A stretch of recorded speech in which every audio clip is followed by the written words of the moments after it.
గోదావరి జిల్లా దిగమరు వద్ద రోడ్డు ప్రమాదంలో చనిపోయారు.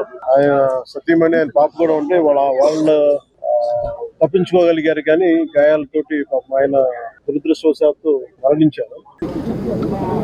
బాగా కదిలించిన సంఘటన. అలాగే అన్ని రకాలుగా చనిపోయిన తర్వాత వారి కుటుంబ సభ్యులకి వాళ్ళు చేసిన దాదాపు 5 మందికి అవయవదానం చేశారు. మనస్ఫూర్తిగా వాళ్ళందరికీ నేను చేతులెత్తి మొక్కుతున్నాను.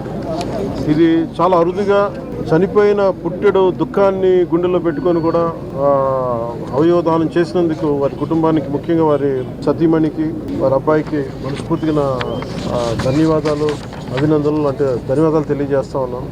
అభినందనలు దేనికి అని అంటే, పుట్టెడు దుఃఖం మనసులో పెట్టుకొని కూడా ఎదురుగా మన తండ్రిగా ఒక బిడ్డలకి, భర్తగా ఆవిడికి, ఆయన సతీమణికి అవన్నీ పుట్టెడు దుఃఖాన్ని గుండెల్లో పెట్టుకొని కూడా అవయవదానం చేయడం అనేది అసలు నిజంగా అది ఊహించలేనిది. ఇది ప్రత్యేకించి నేనే వద్దామని మొన్న నుంచి ప్రయత్నం చేస్తాను. ఫైనల్కి ఈరోజు కుదిరింది. మనస్ఫూర్తిగా వారికి చనిపోయిన దానికి వారికి సంతాపాన్ని కూడా తెలియజేస్తా ఉన్నాను.